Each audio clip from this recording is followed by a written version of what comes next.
Bueno, nada, buenas tardes a todos. Muchas gracias por venir, a nuestros invitados, Jorge, bienvenido.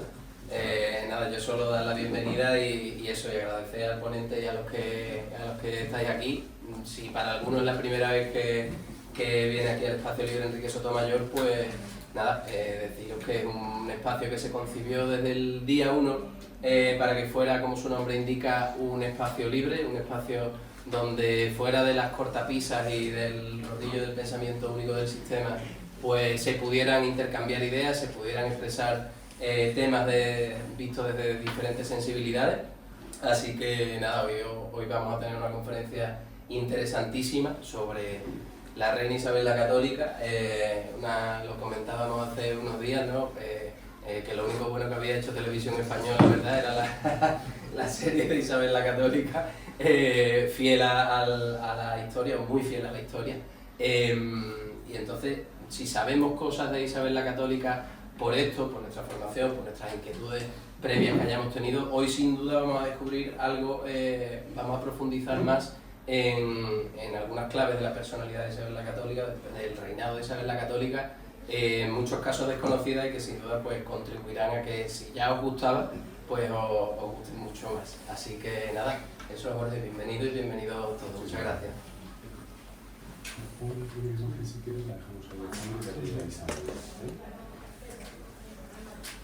Bueno, buenas tardes a todos. Bueno, es un placer estar aquí en este espacio libre Enrique Sotomayor. Muchas gracias a... ¿No se puede levantar un poquito la voz? ¿Sí? Bueno, pues estaba dando las gracias a los organizadores por haber confiado en mí para hablar de Isabel la Católica y de su proceso de canonización, ¿no? Bueno, aunque la dimensión histórica de Isabel la Católica es conocida de todos, antes de hablar del proceso de canonización voy a hacer una reseña biográfica de la reina y bueno, pues luego nos metemos en profundidad. Bueno, Isabel la Católica, aquí la tenemos, y también la tenemos allí.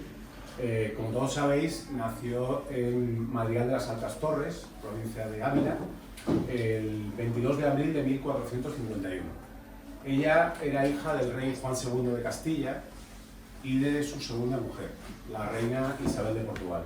El rey Juan II de Castilla tenía un hijo de su primer matrimonio con la reina María de Aragón, que tenía 25 años más que Isabel la Católica. Es el príncipe Enrique, futuro rey Enrique IV de Castilla, y con su segunda mujer, además de Isabel la Católica, pues tuvo a otro hijo, que era 2 años menor que ella, el infante Alfonso, que con el tiempo le disputaría la corona a su hermano Enrique.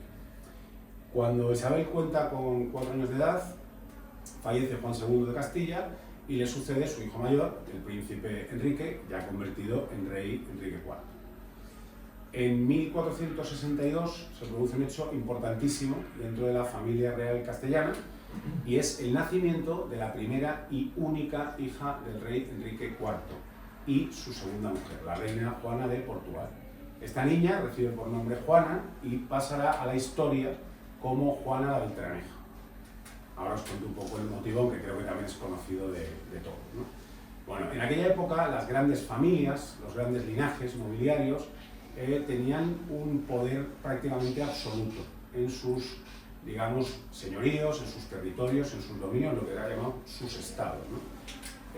Bueno, pues las grandes familias, muchas estaban enfrentadas unas con otras para mantener su poder, su influencia y para prevalecer unas sobre otras. En ese clima de tensión entre las grandes familias, hay familias que consideran que la sucesora, la recién nacida princesa Juana, porque es titulada princesa de Asturias con su nacimiento en cuanto a sucesora inmediata del rey, consideran que es una heredera ilegítima y por tanto consideran que el heredero legítimo no es esta princesa Juana, sino el hermano varón de Enrique IV, que es este infante Alfonso de Castilla, hermano pequeño de Isabel. ¿Por qué lo consideran algunas de estas familias una sucesión ilegítima? ¿Y por qué le ponen pues ese apodo, ese mote de Juana la Beltraneja? Porque consideran que no es hija del rey Enrique IV de Castilla, sino de su valido Beltrán de la Cueva. Además de, pues lógicamente, digamos, denigrar denigrar o humillar al adversario, había ciertos indicios que hacían pensar que esa sucesión pues, no era fruto del rey y de la reina. ¿Por qué motivo? Bueno, pues era el segundo matrimonio del rey y el primer matrimonio con Blanca de Navarra fue disuelto por no ser un matrimonio consumado. Luego había indicios, pues hombre, razonables como para pensar que en este segundo matrimonio existía la posibilidad de que no fuera hija del rey Enrique IV, que pasará la historia con el pues, humillante apodo de El Impotente, ¿no? Es verdad que esto no es nuevo, de las fake news a día de hoy, ya entonces pues, se mentía y se decían barbaridades sobre el adversario, pero en este caso había ciertos indicios.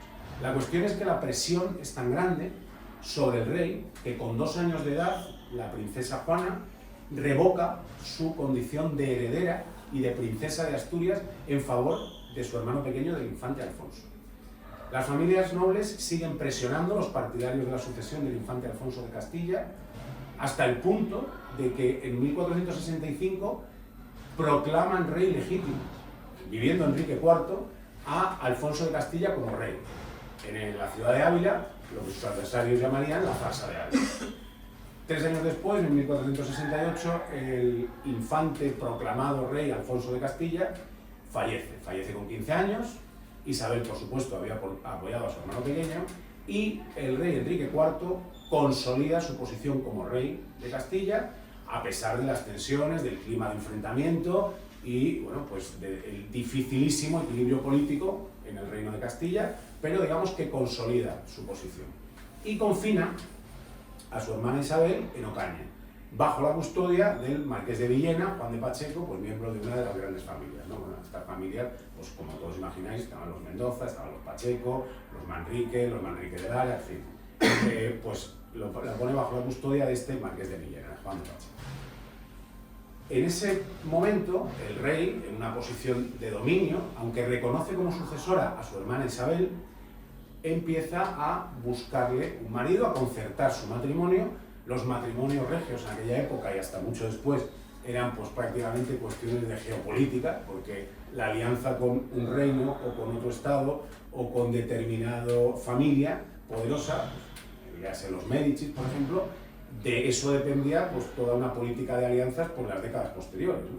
Pues en ese proceso en el que está buscando marido a su hermana y sucesora Isabel, cuando ya tiene avanzadas las negociaciones para casarla con su cuñado Alfonso V de Portugal, hermano de su mujer, de la reina Juana de Portugal, Isabel se zafa de la custodia del marqués de Villena, parece que con el pretexto de ir a visitar la tumba de su hermano Alfonso, fallecido hacía poco, y se escapa.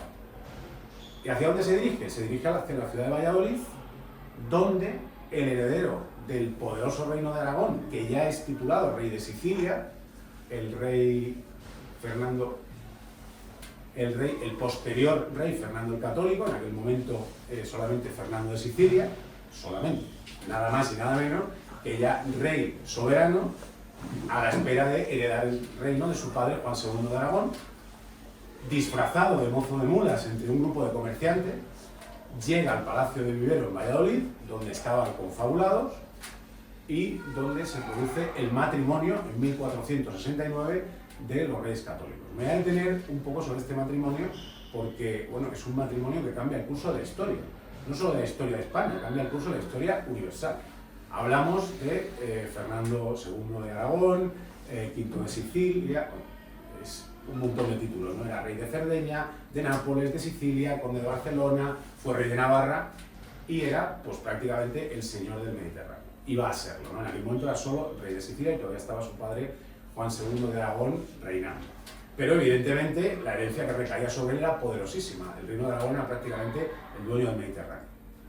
Y se casaba nada más y nada menos que con la potencial heredera del reino de Castilla, que era toda una potencia económica gracias a su pujante comercio de lanas y de textiles. Recordemos que en aquella época hablar del monopolio prácticamente de la lana era, se vestía de lana en invierno y de lino en verano, con lo cual tener el monopolio de aquel negocio textil, de aquellas ovejas castellanas, de raza merina, etc., era pues hablar de un reino próspero, con lo cual imaginemos lo que podría llegar a ser la unión de estos dos reinos, que se gesta en esta boda clandestina, en esta boda en la que ha habido una fuga por parte de la futura reina Isabel y ha entrado de incógnito el rey Fernando. Yo no sé si habéis visto la serie, pero bueno, aquí veo jóvenes que probablemente hayáis visto Juego de Tronos y algunos no tan jóvenes también lo hemos visto.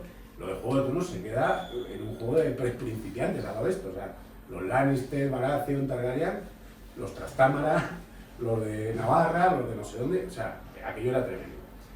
La boda, y ya voy terminando con lo de la boda, pero daos cuenta que la boda se hace sin la dispensa papal, porque los reyes eran primos segundos. Ambos eran bisnietos del rey Juan I de Castilla. El rey Juan I de Castilla, bueno, aquí hay un linaje de gente dotadísima y con un instinto político brutal. El rey Juan I de Castilla, rey de Castilla, hay un momento de vacío de poder en el Reino de Aragón y consigue que su segundo hijo, Fernando de Castilla, sea el primer Trastámara en Aragón. Por lo cual hay un momento que Enrique III de Castilla y Fernando I de Aragón son hermanos, los hijos de ambos, Juan II de Castilla y Juan II de Aragón son primos hermanos, luego los hijos, Fernando el Católico y Isabel la Católica, son primos segundos. Esta era una consanguinidad suficiente como para necesitar la dispensa papal. Cuando se casaban parientes sin la dispensa papal, podían suceder dos cosas. Una, que la dispensa llegara a posteriori y fuera considerado válido el matrimonio, y otra, que esa dispensa se denegase y se invalidase el matrimonio. Y esto pasaba pues desde hacía unos cuantos siglos. Es decir, el papel del Papa era como una suerte de ONU a día de hoy, pero digamos que con mando en plaza. Es decir, el Papa suspendía un matrimonio y al menos la descendencia legítima, hasta ese momento de la anulación, se consideraba que lo era. De ahí en adelante no. Por lo cual esto, bueno, pues por ejemplo a nuestro Fernando III, pues en su familia sucedió eso. Por eso su madre Benguela estaba en Castilla y su padre estaba en León. Bueno, pues este matrimonio se produce sin la dispensa papal, nada más y nada menos. Por lo cual aquello fue un acto de absoluta valentía y de absoluto arrojo y de ser pues dos personas con una decisión muy firme, ¿no? De entender ambos que lo mejor para ambos reinos y por tanto para la cristiandad, porque la Reconquista aún no había terminado, estamos en 1469, quedaba mucho para ser culminada y consideraban que era lo mejor para esa unidad cristiana que contribuyera al bien de toda la cristiandad en general y de la recuperación del reino perdido, en particular en nuestra península ibérica. Imaginad Enrique IV cómo se toma esto. Su hermana se ha fugado, se ha casado con quien él no estaba interesado en que se casara porque estaba pactando la boda con Isabel, con Alfonso V de Portugal. Bueno, pues rompe las relaciones con su hermana, la deshereda, la desposee del título de princesa de Asturias, vuelve a otorgarle el título de princesa de Asturias a su hija Juana la Beltraneja, que a estas alturas de la película, pues Juana la Beltraneja, yo creo que la pobre mujer no sabía muy bien por dónde venía el aire, porque imaginad la que tienen montada, y hay un verdadero clima de guerra en la península, porque bueno, hay partidarios de una sucesión, partidarios de otra. Por supuesto el rey Alfonso V de Portugal ve que iba a estar muy cerca de la corona de Castilla y que se aleja. Entonces, bueno, en ese clima de grave tensión, el Papa, viendo lo que sucede en la península ibérica entre los reinos hispánicos, que donde debería tenderse a esa deseada unidad, lo que se estaba atendiendo era a un clima de guerra, que a saber cómo iba a terminar aquello, manda en 1472 a un legado pontificio del más alto nivel, que es el cardenal Rodrigo de Borja. Bueno, si Fernando el Católico es un personaje apasionante, dotado de un instinto político fuera de lo normal, Isabel la Católica, pues exactamente igual, Rodrigo de Borja pues merecería una charla él solo. Pero hablamos de una persona que conoce perfectamente el Reino de Aragón y los reinos peninsulares, porque él es del Reino de Aragón, es de la familia Borja, oriunda de Borja, de Zaragoza, donde tenían un amplio poder territorial en la zona de Valencia, Játiva, Gandía, toda esa zona. Él era obispo de Valencia, cardenal de la Iglesia Católica y era uno pues, de las personas de máxima confianza del Papa, reinante, que era Sixto IV. Y él es el prototipo de cardenal del Renacimiento. Él era sobrino de Alonso de Borja, que fue el Papa Calixto III, y bueno, en aquella época los papas no se sucedían de padres a hijos, pero de milagro. Pero de tíos a sobrinos, vamos, aquello era moneda de cambio. Ahí tenemos los Piccolomini, los de la Rovere, nuestros Borja, ¿no? Nuestros dos únicos papas españoles, tío y sobrino, ¿no? Todo quedaba en casa, ¿no? No vayamos a pensar que lo de favorecer a la familia es solo cosa de ahora, ¿eh? Esto viene de muy lejos, ¿vale? Bueno, pues este personaje apasionante, Rodrigo de Borja, llega con plenos poderes papales, se reúne con los reyes católicos para tratar de legitimar su matrimonio, es decir, de otorgar la dispensa papal. Hay autores que dicen que ya llevaba la dispensa bajo el brazo y que negoció con los reyes a ver qué podía sacarles. Hay quien dice que no, que primero fue a ver qué podía sacarles y luego gestionó la dispensa. Lo cierto es que era un fenómeno. Entonces, él consigue, por ejemplo, el ducado de Gandía para su hijo Pedro Luis. A nadie le extrañaba que un cardenal tuviera hijos. Algunos lo tenían legítimos antes de haber sido ordenados, algunos los tuvieron pues, mientras eran eclesiásticos. Bueno, pues era una época para la Iglesia que había santos padres, pero solo nominalmente. La santidad, tal y como la entendemos hoy, y la castidad pues, no era el fuerte de muchos de ellos, ¿no? El Rodrigo de Borja, insisto, llega con plenos poderes, 1472, según los reyes católicos, les gestiona la dispensa papal, con lo cual les legitima el matrimonio, y también se reúne con Enrique IV. Con Enrique IV, al que más o menos convence de que a su fallecimiento los reyes católicos, que van a ser reyes de Aragón, que ya son reyes de Sicilia, van a reconocer a Juan. Lo da a entender de alguna manera y, bueno, Enrique IV pues parece que queda conforme. Hasta el punto de que el año siguiente, en 1473, se reconcilia con su hermana y con su cuñado. Y en 1474, al año siguiente, fallece Enrique IV. Con lo cual, la sucesión de Castilla pues está entre dos mujeres. Tenemos a Isabel la Católica, por un lado, hermana del rey, y la para muchos ilegítima Juana la Beltraneja, hija del difunto rey, o no. Bueno, pues ahí ya se produce otro enfrentamiento y otra guerra.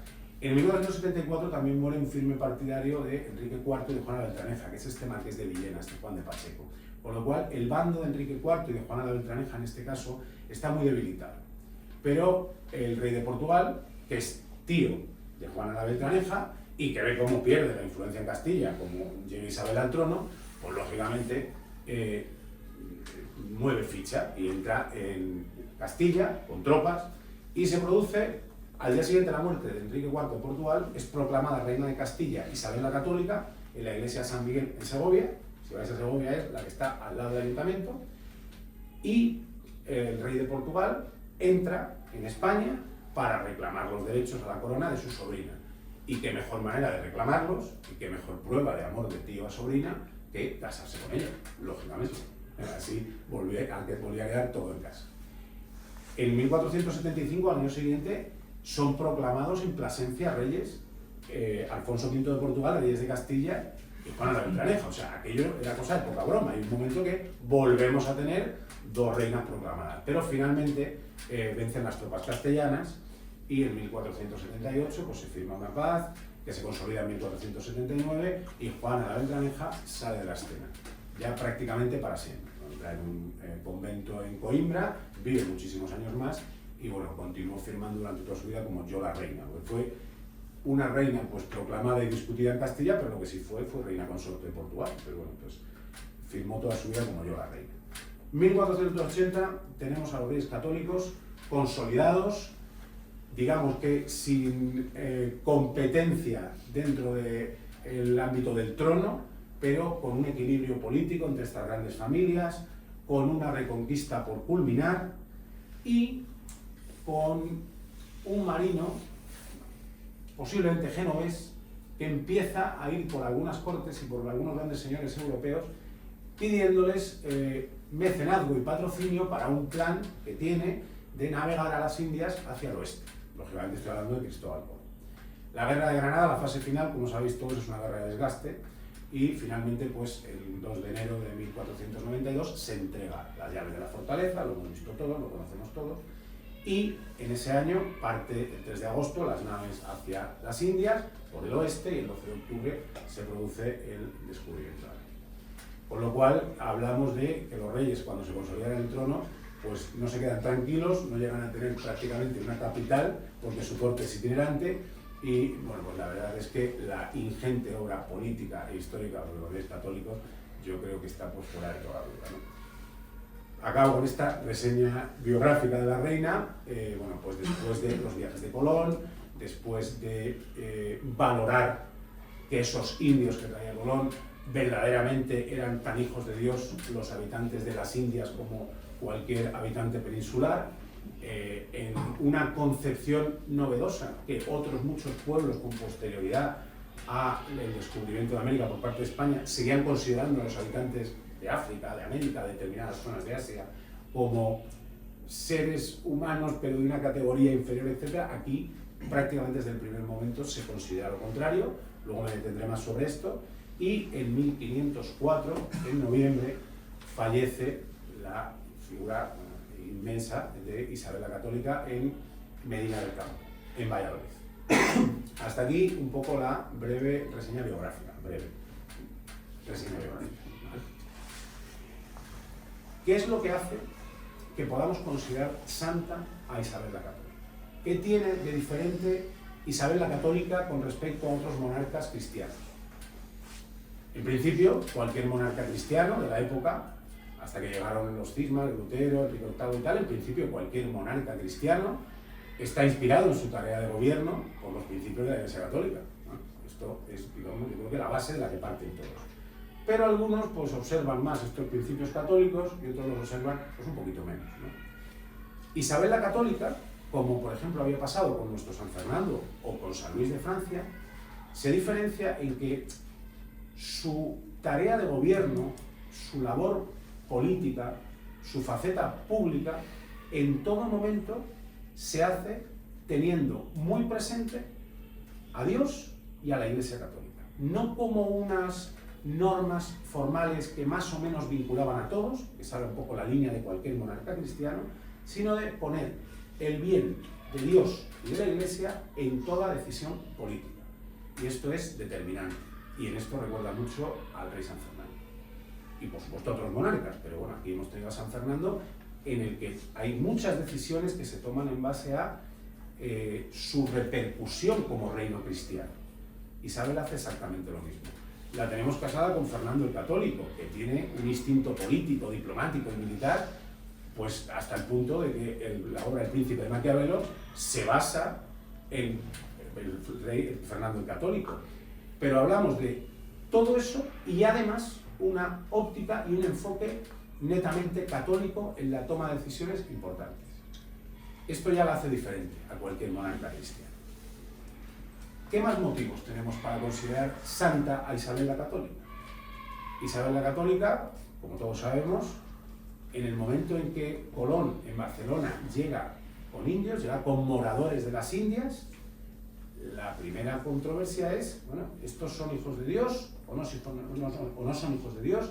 ¿Cómo los calificamos? ¿Qué categoría de persona les damos? Isabel la Católica lo tiene clarísimo. Ella estaba aconsejada por gente brillante, eso fue una constante en su vida. Y con toda claridad, desde el primer momento les otorgó la más alta categoría que puede otorgar, yo creo que cualquier monarca, no, cualquier cristiano. La más alta categoría que tenemos los católicos es la de ser hijos de Dios. Pues esa misma alta categoría es la que ella otorga a los indios desde el primer momento. ¿Qué más tenemos en la vida como gobernante, como monarca de Isabel la Católica, para hacerla merecedora de la condición de santa? Isabel la Católica siempre tuvo una constante ansia, un constante afán de evangelizar. Hay dos momentos clave que demuestran este afán de evangelizar de la reina católica. El primero, la conquista de Granada, la recuperación del reino de Granada para la cristiandad. Prácticamente lo mismo que hizo el rey San Fernando cuando reconquista Sevilla. Hay que dotar a la ciudad recuperada de un cuerpo católico. Lo primero que hace es organizar una archidiócesis. Y al arzobispo que propone, y por supuesto consigue obviamente el nombramiento, es a su confesor, a Hernando de Talavera. Una vez que organiza la diócesis, necesita conventos, monasterios, iglesias, necesita clero, necesita que haya un verdadero cuerpo católico en ese territorio que se ha reconquistado para la cristiandad. Nos recuerda esto a lo que hizo San Fernando cuando empezó a partir en collaciones, cuando creó las parroquias, cuando nombra a don Raimundo como arzobispo de Sevilla. Evidentemente estaría inspirada en San Fernando, en ese ejemplo, porque le movían los mismos ideales católicos como gobernante. el tema de América, desde el primer momento, todas las naves que salían para América llevaban misioneros. Y una de las primeras preocupaciones fue que aprendieran la lengua de los indios, para evangelizarles en su idioma. De manera que, sí, hubo, por supuesto, un componente guerrero, pero las primeras expediciones tenían un componente más comercial que otra cosa. No eran expediciones guerreras. Por supuesto que llevaban armas para defenderse, pero es que la gente iba a comprar pan y también llevaba armas en aquella época. Pero indudablemente no fue un contingente guerrero, no fue un contingente de galeras reales, aquello no fue Lepanto. Tenía un componente más inicialmente comercial, de descubrimiento cartográfico. Pero, estando detrás de Isabel la Católica, había un componente evangelizador claro. No ser un barco, sino un misionero. Inicialmente, franciscanos. Ella era una gran devota de San Francisco y del espíritu franciscano, en otra semejanza con el rey San Fernando, que también lo era. ¿Qué más manifestaciones tenemos que pueden hacerla acreedora de la condición de santa? Bueno, pues tenemos ese afán evangelizador, ese tener a Dios y a la Iglesia muy presentes, pero también tenemos que para ella era fundamental que el clero, que los obispos, que la alta jerarquía de la Iglesia en su reino, en sus territorios, fuese una jerarquía, una Iglesia lo más ejemplar y lo más virtuosa posible. Hemos hablado antes, ¿no? Cómo estaba la Iglesia en el Renacimiento. Hubo grandes políticos, hubo grandes diplomáticos, hubo grandes estrategas, pero lo que es la santidad y la virtud, bueno, pues ahí estaban, ¿no? En entredicho. Era absolutamente frecuente el alto clero, como hemos dicho, con mujeres, con amantes, con concubinas, con hijos legítimos, ilegítimos, gente que pasaba por allí. Isabel la Católica pretende que en sus reinos sea justo lo contrario, que sea una iglesia virtuosa, que sea una iglesia ejemplar. Y fijaos de quién se rodea y fijaos de quién se hace ayudar. El cardenal Cisneros, franciscano, por cierto, nada es casual. Su confesor, Hernando de Talavera. Hernando de Talavera, primer obispo de Ávila, luego primer arzobispo de Granada. Oye, si me pongo en manos del juicio de este confesor, que en ese momento es el Tribunal de Dios, me estoy fiando de él, ¿a quién mejor que encomendarle la diócesis de Granada?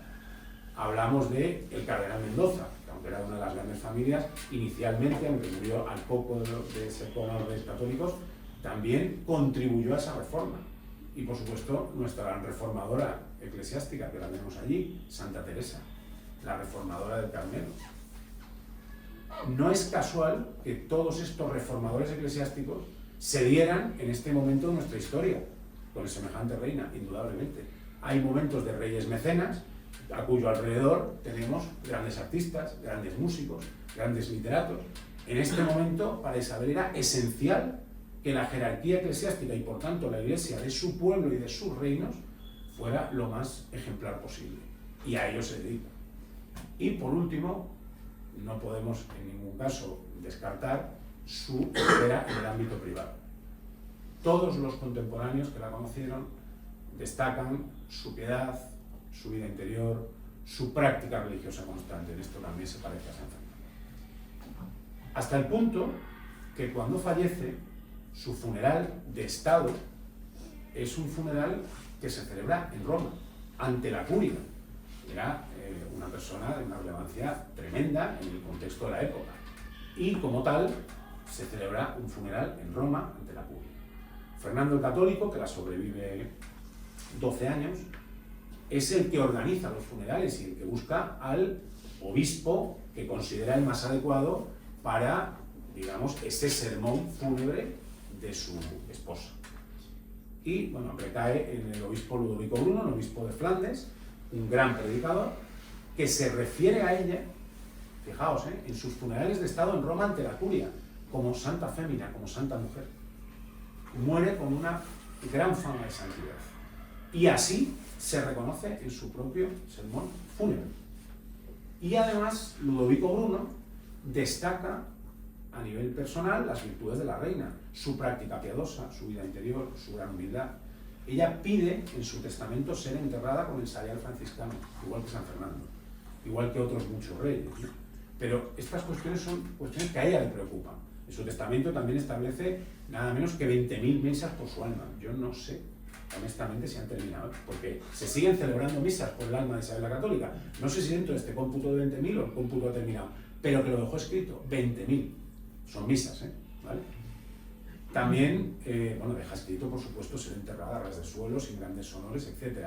El actual sepulcro lo mandó a erigir su nieto, Carlos I, porque eran sus abuelos para él, bueno, son los que tejieron esa política matrimonial que hizo que recayera en él lo que fue el Imperio Español. Y él, pues, estaba orgullosísimo de sus abuelos. Y luego, hombre, su abuelo Fernando el Católico, su abuela muere con fama de santidad y su abuelo nada menos que le dedican el Príncipe de Maquiavelo. En fin, era para estar muy orgulloso. Entonces considera que deben tener esa majestuosa sepulcro que tienen en la Capilla Real de Granada. Pero lo que dispone Isabel es ser enterrada a ras de suelo. Con lo cual, todo esto se destaca ya en el momento de su sermón funerario, ¿no? Con el avanzar de los tiempos, pues la figura inicialmente de Fernando el Católico, que es verdad que vive más años, digamos que es la figura preeminente, ¿no? Es verdad que Isabel la Católica, bueno, ya hemos comentado pues, todas las cosas que hizo, pero digamos que en los momentos posteriores, en las décadas posteriores, en los siglos posteriores, más o menos hasta el siglo XIX, como se dice ahora, que me gusta la expresión, se pone más en valor a Fernando que a Isabel. No sé, que por aquello a lo mejor de que era hombre, o por a lo mejor de que ella sí tenía más fama de santidad y le dieron menos brillo político a su figura. Lo cierto es que había una preeminencia de Fernando con respecto a Isabel en cuanto a figuras históricas. Y esta tendencia empieza a invertirse en el siglo XIX. En el siglo XIX ya hay historiadores que se dan cuenta que la magna obra de los Reyes Católicos hubiera sido imposible sin el impulso de Isabel la Católica. En el siglo XIX se es muy consciente de que la obra de evangelización de América es una obra de hermanamiento como no ha habido otra. ¿Qué hubiera pasado si en vez de ser la corona de Castilla y la corona de Aragón hubieran llegado allí primero, pues no sé, los de Flandes o los alemanes o los ingleses? Bueno, con los ingleses más o menos podemos hacer una idea. Allí por donde han pasado, pues no ha crecido la hierba. Las mantas infectadas de viruela, en fin, lo que sabemos todos, ¿no? Pero luego la leyenda negra es nuestra. Bueno, pero aquí sabemos que eso no es así. Lo cierto es que todo esto empieza a tenerse en cuenta inicialmente en el ámbito académico. Y es a principios del siglo XX, durante el reinado de Alfonso XIII, cuando ya algunos obispos, en algún congreso mariano, en algún congreso eucarístico, empiezan a darse cuenta de que esta España evangelizadora de la mitad del orbe, como decía Menéndez Pelayo, se debe fundamentalmente, desde el punto de vista estrictamente católico, al impulso de Isabel. Entonces, desde la propia Iglesia empieza a considerarse la santidad de la reina. Como había infinita documentación, porque fue una figura pues, importantísima, empieza a verse, oiga, este sermón fúnebre, es que está escrito, es que se la llamaba ya Santa Fémina en su muerte. ¿Cuántas reinas hemos tenido? ¿Cuántas reinas ha tenido Europa? ¿Cuántas reinas ha tenido Occidente? Hombre, habría que hilar muy fino para encontrar muchas a las que se llamara Santa Mujer. Bueno, en el caso de alguna reina nuestra, ¿para qué vamos a decir, no? Su tocaya Isabel II, nadie le hubiera pensado en su funeral llamarla Santa Fémina, ¿no? Pues veo que nos reímos, luego conocemos, ¿no? Sabéis que decía el Papa Pío IX, decía puta nama pía, ¿no? Es eso, pero es piadosa, ¿vale? Bueno, pues esto lo decía el Papa, no yo, lo decía el Papa Pío IX. Bueno, pues nuestra Isabel la Católica, desde el punto de vista estrictamente católico, desde dentro de la Iglesia, se la empieza a valorar como un impulso definitivo.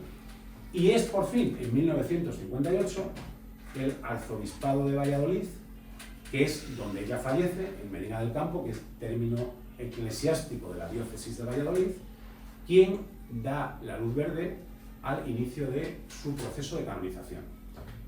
Os cuento más o menos brevemente cómo va un proceso de canonización. El proceso de canonización tiene una fase inicial, que es la fase diocesana. Digamos que son los primeros pasos, donde fallece una persona con fama de santidad.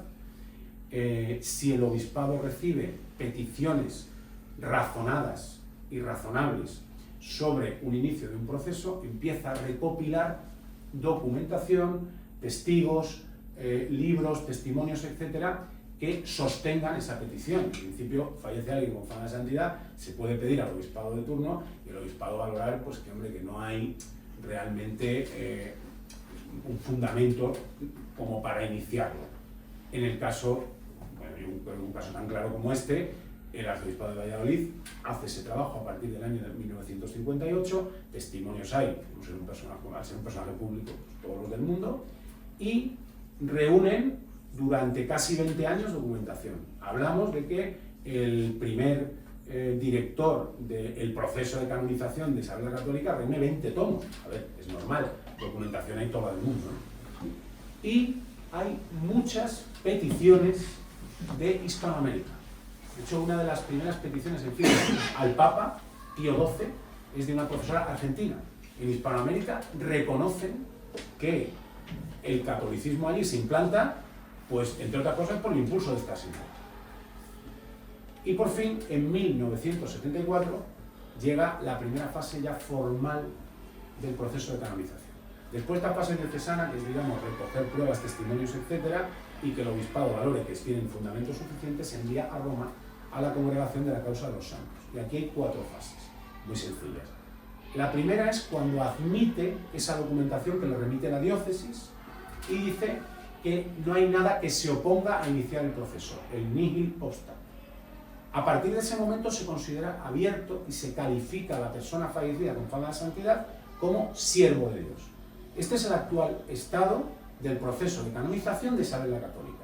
Isabel la Católica, para los católicos, tiene la consideración de sierva de Dios, porque su proceso se ha dado el visto bueno en 1974, considerando que nihil obstat, y por tanto se le otorga esa categoría.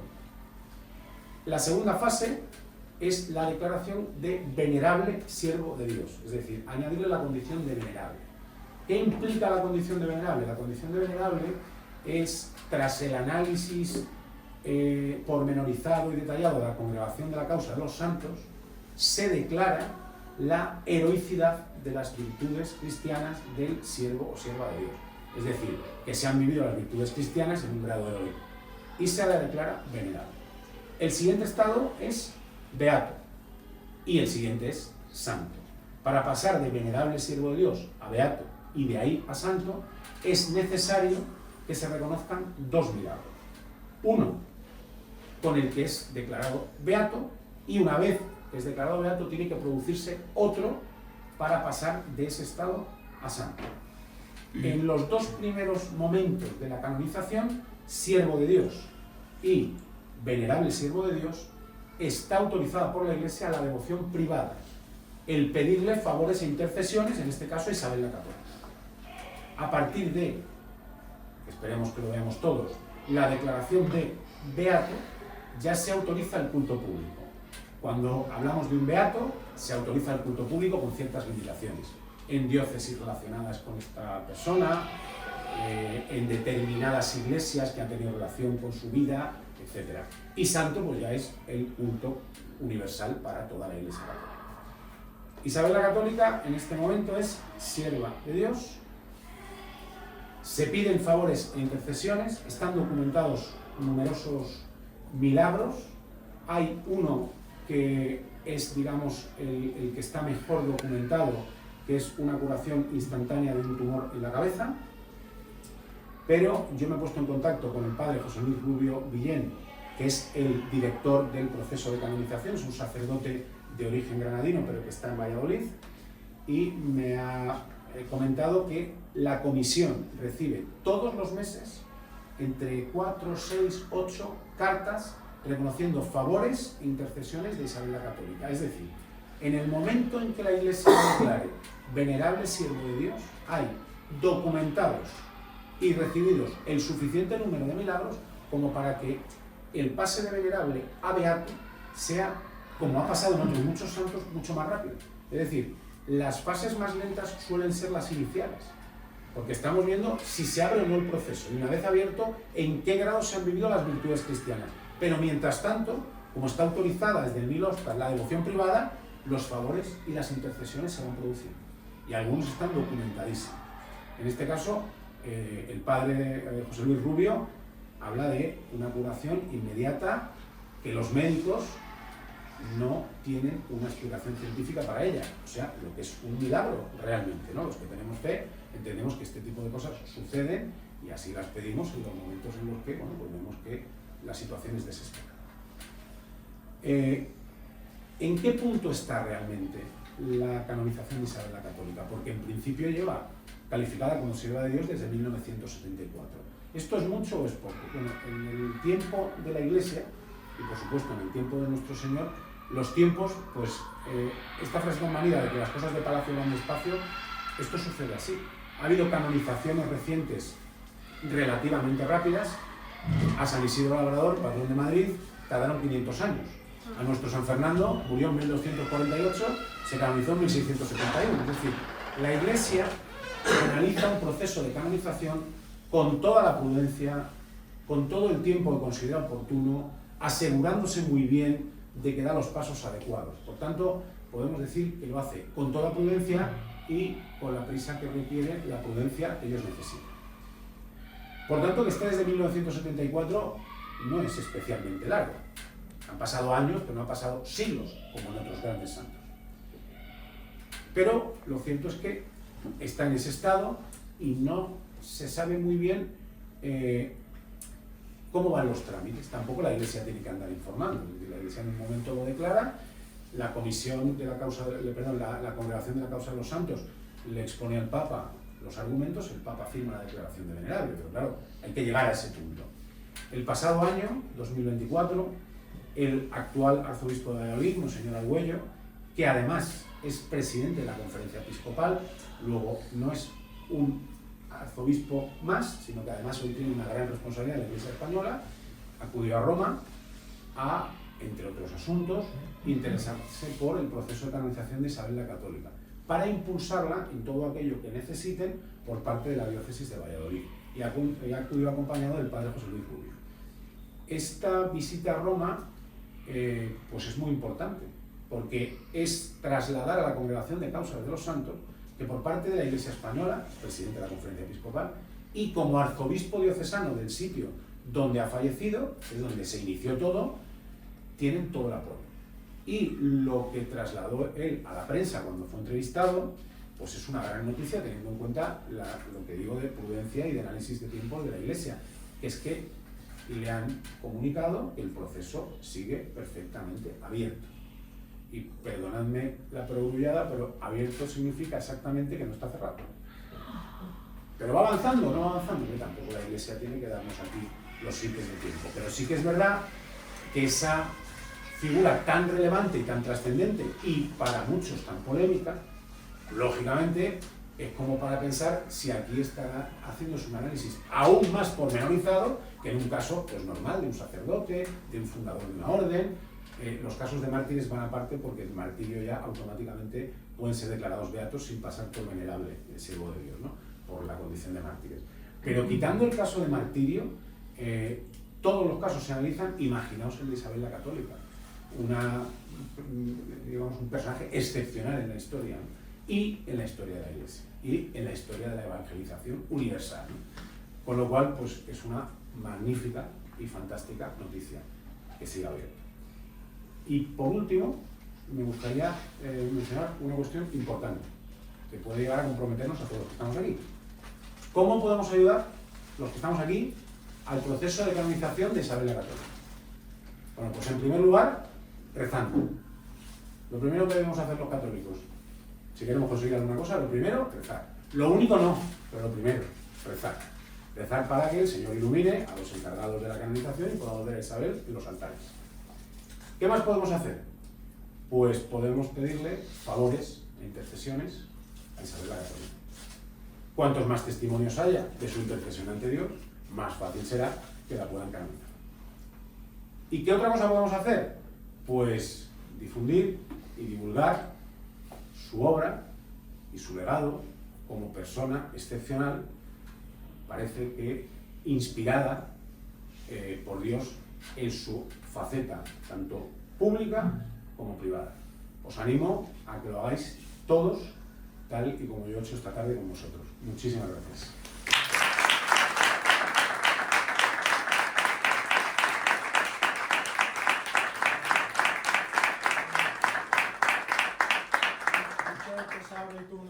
¿Se alguna pregunta muy pronta?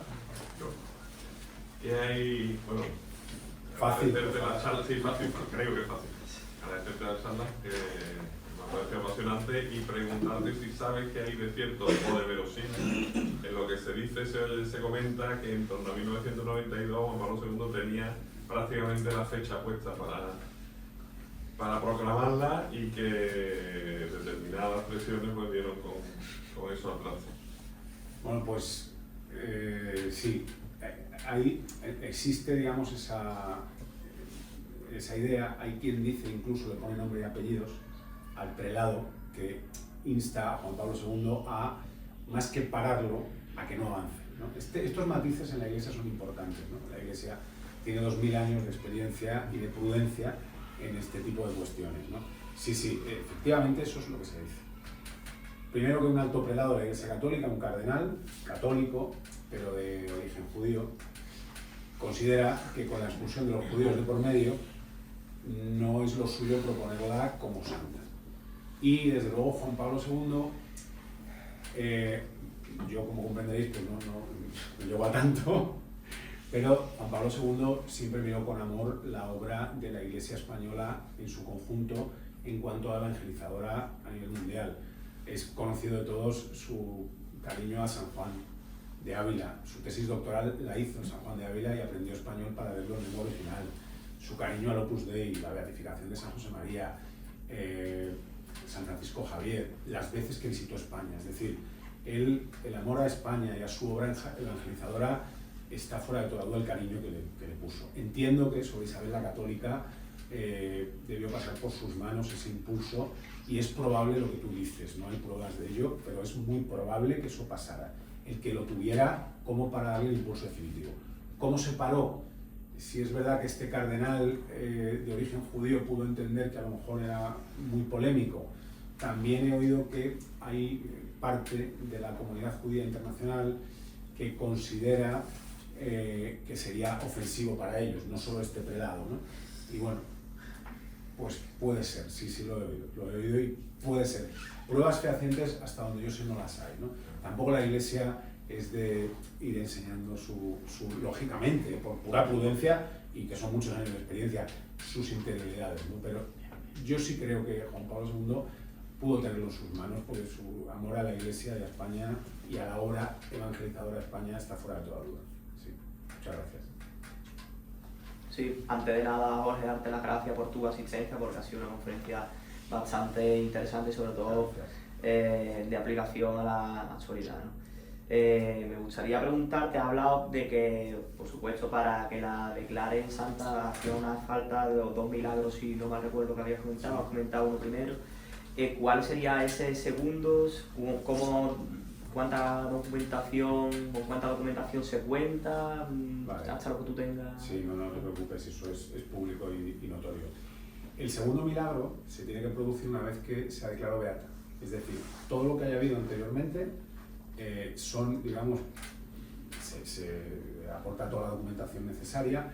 A ver, la mayoría de los milagros, en los casos contemporáneos de una declaración de beatificación o canonización, se refieren fundamentalmente a temas de salud, a curaciones para las cuales la ciencia médica no encuentra una explicación, y en la que alguien cercano a esa persona curada, más allá de la ciencia médica, reconoce que ha pedido la intercesión de determinado santo, bueno, futuro santo, digamos, ¿no? Entonces, todo lo que se aporta valdría para ser beatificada, y la canonización tendría que ser, a partir de la beatificación, otro milagro, ¿vale? Yo, por ejemplo, quiero decir, yo estudié en un colegio de Opus Dei, viví la beatificación en tercero DUC, bueno, algunos no saben lo del DUC, que hay mucho poco. Bueno, la cuestión es que fue beatificado el actual San José María y había documentado un montón de milagros, pero el milagro de la beatificación a la canonización fue posterior. Lo anterior, bueno, como podemos seguir pidiendo la intercesión de un santo una vez que está declarado santo, pues digamos que lo que contribuye es a la especial intercesión que pueden tener algunos santos, ¿no? Al final, esto es meterme en honduras teológicas, pero se supone que la Iglesia triunfante está gozando la presencia de Dios, y por tanto a cualquiera que se reconozca que está en esa fase de la Iglesia puede ayudarnos a la Iglesia, digamos, militante, y también a la Iglesia que está en el purgatorio y que aspira a la presencia plena de Dios, ¿no? Entonces ahí, una vez que es declarado santo, pues ya a partir de ahí podemos seguir, ¿no? Pero esas condiciones para llegar a beato y una vez que es declarado beato por el Papa, se firma el decreto, otro milagro. ¿Vale? Nada, a ti. ¿Alguna otra pregunta? Yo te quería preguntar, Jorge, bueno, y darte la enhorabuena y las gracias por tu intervención.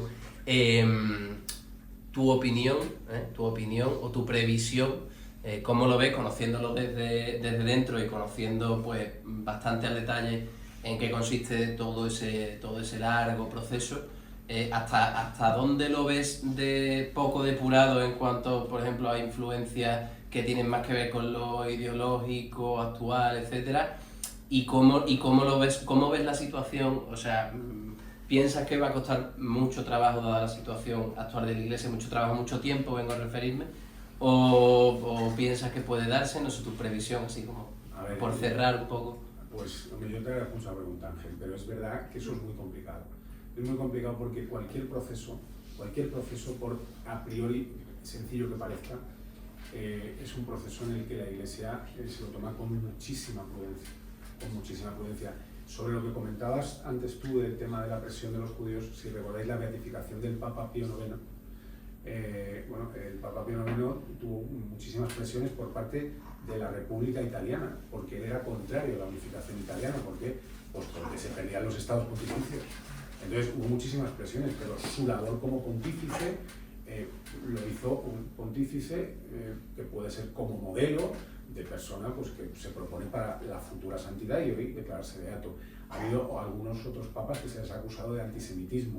También es verdad que mirar las cosas con presentismo, los ojos de hoy para la mentalidad del siglo XV, XVI, es complicado. Yo ahí, Ángel, no estoy tan metido, no estoy nada metido de hecho, pero sí que es verdad que por lo que he leído, la Iglesia cualquier proceso se lo toma con mucha prudencia. Una relevancia y una trascendencia tan importante como la de Isabel la Católica podría hacerse mañana, porque ya os digo que hay documentados y se siguen recibiendo testimonios todos los meses, pero entiendo que declararla venerable es un paso que la dejaría muy cerca de ser declarada beata, y aunque muchos lo deseamos fervientemente y creemos que es una santa, pero la Iglesia tiene que tener toda la precaución y toda la prudencia del mundo, ¿no? También hay por ahí otra leyenda negra de que si el testamento de Enrique IV ya lo hizo desaparecer y lo escondió en Portugal y luego lo encontraron en Portugal, no sé qué. Entonces, cualquier sombra de su faceta, que hay que analizarla lógicamente como faceta pública y privada, se tiene que analizar con mucha menos sombra de duda que cualquier otro proceso. Sobre presiones políticas y no políticas, bueno, pues lo de siempre, ¿no? Como esto empezó en 1958, pues Isabel la Católica se iba a aprovechar el franquismo de su figura y tal y cual, ¿no? Bueno, pues vale, ahora que si Isabel la Católica, pues el que esto es del sector conservador y el sector progresista dirá no sé qué tal. Yo, hasta donde sé, los santos no son ni de izquierda ni de derechas. Son un modelo que propone la Iglesia para cualquier católico para utilizarlo cada uno en la medida de nuestras posibilidades como modelo para alcanzar la vida eterna. Pero, por desgracia, eso no lo decido yo, y entonces mucha gente también tomará eso en consideración a la hora de decir cuidado por dónde nos movemos. No te puedo decir otra cosa, ojalá, pero por mí, que fuera mañana. Muchas gracias, Ángel. ¿Alguna otra pregunta? ¿Última pregunta? Bueno, pues si no hay ninguna pregunta, con esto cerramos ya y esperamos un momento que vamos a entrar en detalle. Muchísimas gracias.